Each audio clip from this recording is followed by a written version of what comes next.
Voy a hablar básicamente de conceptos justamente de resistencia para que nos pongamos de acuerdo.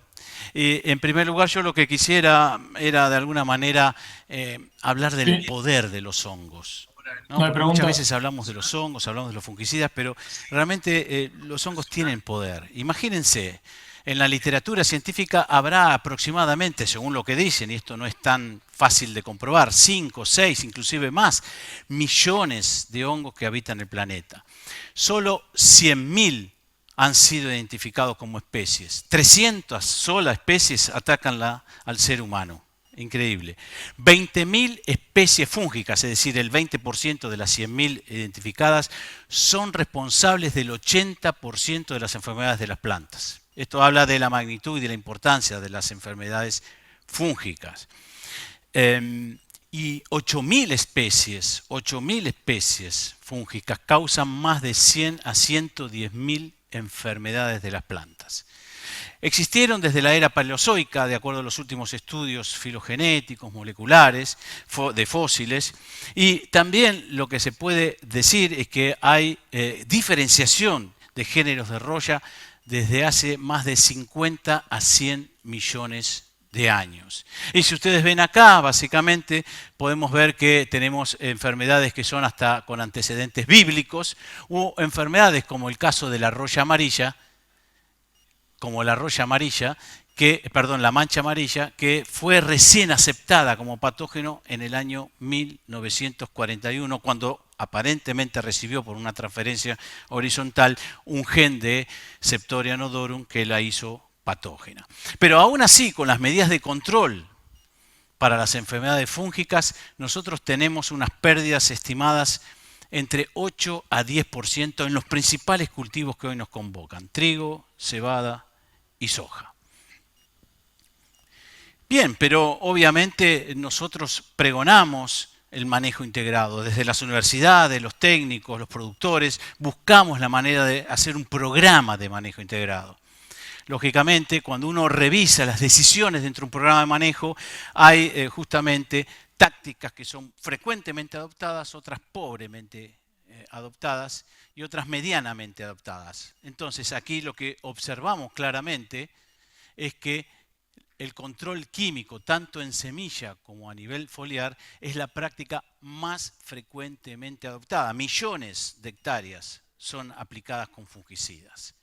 Por supuesto que hay otras medidas de manejo diferentes, en este caso medianamente adoptadas en color amarillo, que hablan de la resistencia genética, el monitoreo, rotaciones, manejo cultural.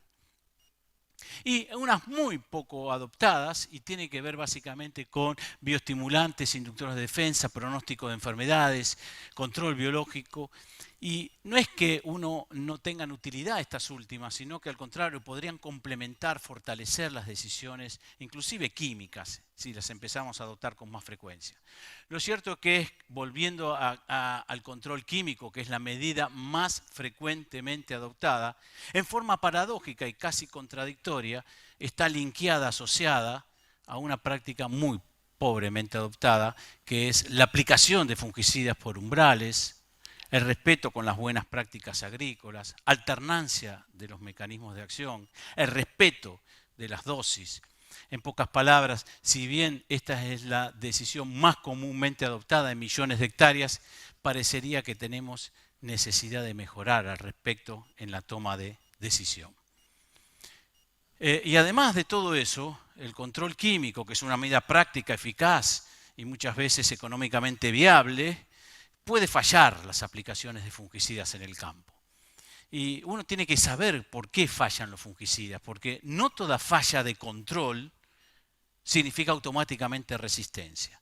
Y este es un punto importante. ¿Por qué? Porque puede haber fallas de control debido a cambios en las dosis de fungicidas o empleo de división de dosis que en algunos momentos en Argentina se ha instaurado en algunos cultivos, aplicación de moléculas poco eficientes, niveles de enfermedad elevados, es decir, aplicaciones tardías, llegar tarde, lógicamente, tecnología de aplicación ineficiente o producto vencido, malas condiciones ambientales para la aplicación y, por supuesto, uno de los motivos de falla de control puede ser la aparición de cepas o razas resistentes. Lógicamente, este último punto es el más difícil de confirmar y darle certidumbre a la sospecha. Bien, ¿y qué es la resistencia? En general decimos que existe la resistencia cuando algunos individuos de la población tienen la habilidad que desarrollan, adquieren y fundamentalmente, y por eso está en rojo, hacen heredar a la descendencia esa condición. ¿De qué? ¿Cuál es esa condición, esa habilidad? Es de sobrevivir en concentraciones de fungicidas que anteriormente les eran letales. Es decir, hay una supervivencia del más apto ante una amenaza. Y la amenaza es el uso de fungicidas mal hecho por el ser humano, como lo hemos visto, y por lo tanto tiene características darwinianas la evolución de la resistencia. Es un caso típico de la evolución de las especies. ¿Qué es sensibilidad? Cuando hablamos de sensibilidad siempre tenemos que estar hablando de un atributo del patógeno. ¿Y qué es fungitoxicidad o potencia? Siempre tiene relación con el fungicida. Entonces un fungicida será más o menos potente o un hongo será más o menos sensible. Decimos que hay pérdida de sensibilidad cuando el hongo era sensible, pero dejó de ser completamente sensible y pasó a ser resistente. Ya no es posible controlarlo, ni siquiera con aumento de dosis. Decimos que hay reducción de la sensibilidad cuando justamente tenemos hongos que son sensibles, individuos que son sensibles, y a medida que pasa el tiempo vamos viendo que hay una caída, no pérdida total, una caída en el control. Y eso muchas veces pasa con los famosos azoles o triazoles. El primer caso, que era la pérdida total de la sensibilidad, sucedía con estrobirulinas o benzimidazoles. Y después tenemos otro término que muchas veces no lo tenemos claro en nuestras cabezas, que es la insensibilidad. La insensibilidad son patógenos que nunca fueron en su vida sensibles, sino que son naturalmente, si se quiere llamar así, resistentes o insensibles. Es decir, natural y genéticamente esos individuos nunca tuvieron sensibilidad a un determinado fungicida. Son naturalmente resistentes. Cartel para ustedes. La resistencia es un proceso dinámico, evolutivo y de características darwinianas. Hay dos tipos de resistencia. Cuando uno quiere estudiar la resistencia, siempre encuentra estos dos gráficos. El primero de ellos dice que hay una resistencia disruptiva, abrupta, sorpresiva, que quizás de un año o dos a otro automáticamente cae o entra en fracaso la molécula, que es lo que pasa muchas veces con los benzimidazoles y las estrobirulinas. Esto ocurre rápidamente, en el término de un año o inclusive de 2 años. Eso está gobernado por una modificación de un solo gen. Y está la gradual, la de paso a paso, la cuantitativa, que es esta segunda que está acá, que es cuando surgen como resultado de la modificación de varios genes y sus interacciones. Es mucho más compleja de abordar esa, es más difícil muchas veces de confirmar las mutaciones rápidamente, es necesario estudiarlo un poco más, pero año tras año empieza a caer esa eficacia de control y esto corresponde especialmente, por ejemplo, a los azoles. Y cuando uno lo retira del mercado quizás a un triazol y después lo vuelve a poner en el mercado, es probable que recupere esa capacidad de control debido a que hay varios genes que están interviniendo y hay frecuencias de mutaciones distintas de acuerdo a cada azol que se utilice. Los más comunes, las causas más comunes de resistencia o los mecanismos de resistencia son las mutaciones.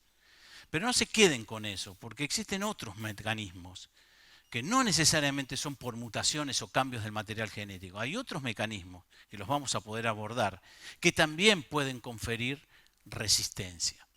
Y por supuesto, muchas veces uno dice un ejemplo concreto, la sustitución de una base, un nucleótido, uno por otro, da síntesis de un aminoácido por otro y eso ya automáticamente le confiere resistencia. Es muy sencillo cuando se utilizan mal las moléculas, especialmente, por ejemplo, estrobirulinas o benzimidazoles, que esta resistencia aparezca abrupta y sorpresivamente. Y hay muchos factores que la gobiernan y que la modifican y que influyen. Eso tiene que ver básicamente con el tipo de patógenos y fungicidas, malas prácticas agrícolas, etc. ¿Qué es una mutación? Es una alteración del material genético. Y obviamente esto ocurre en la naturaleza siempre. Es un fenómeno natural, inclusive con muy baja probabilidad de ocurrencia, pero que ocurre. Por ejemplo, puede ser 1 en 1.000.000.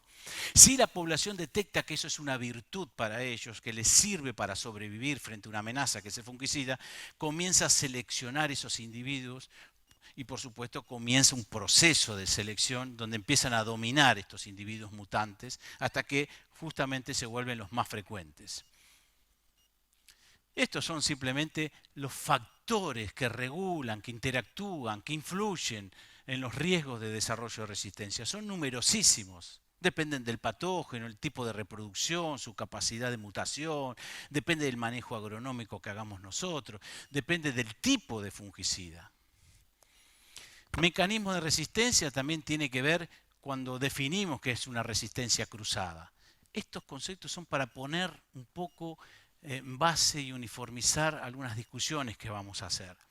Es entre fungicidas del mismo mecanismo de acción. Por ejemplo, muchas veces la roya naranja o la roya de la hoja del trigo con los diferentes azoles ha caído en desgracias todos los azoles y es el mismo mecanismo de acción. En cambio, la resistencia múltiple que se da entre fungicidas con diferentes mecanismos de acción, caso de ramularia, caso de mancha en red de la cebada o propia de la roya asiática de la soja. Pero cuando tenemos una sospecha, nosotros tenemos que hacer una secuenciación de pasos para investigar. Como decíamos, no es tan fácil, y Pablo Cortés, el SENASA, lo decía, no es tan fácil. La información tiene que ser validada y publicada científicamente. Pero para eso primero lo que hay que hacer es atender los reclamos. Generalmente siempre la sospecha comienza por un productor, un técnico que comienza a evidenciar que la eficiencia de control no es la misma que tenía hace años atrás.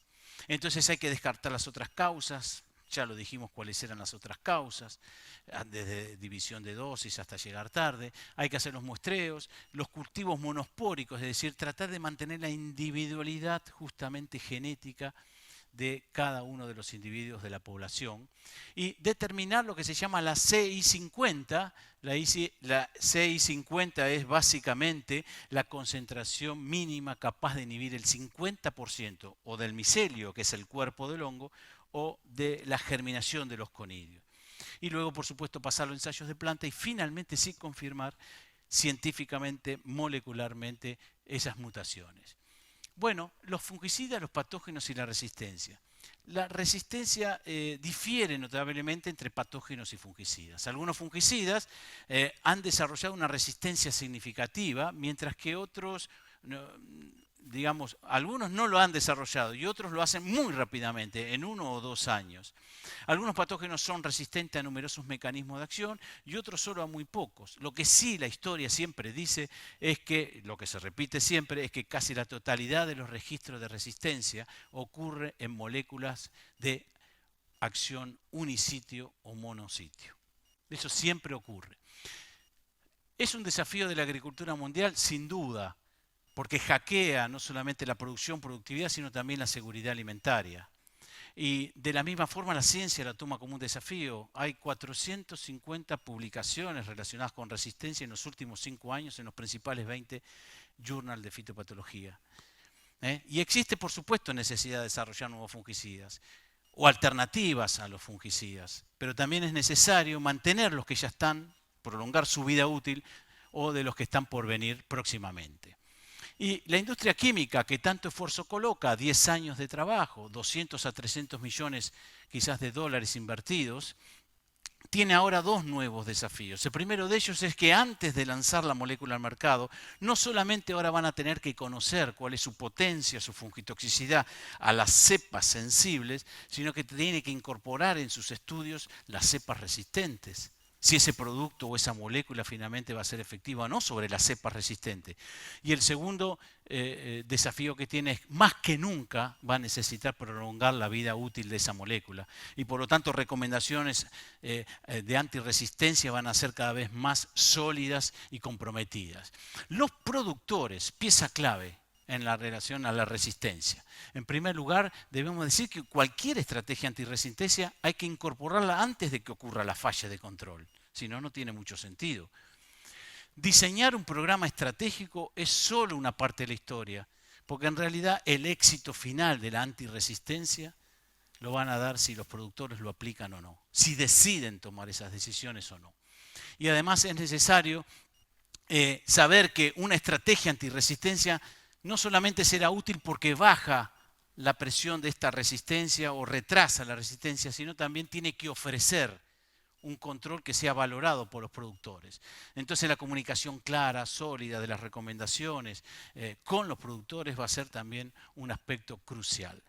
Cerrando, presentando los objetivos de este simposio, que todavía no lo he hecho, pero existe una creciente preocupación en la Argentina, por supuesto, y que es una amenaza también para la producción, no solamente mundial, sino también de nuestro país.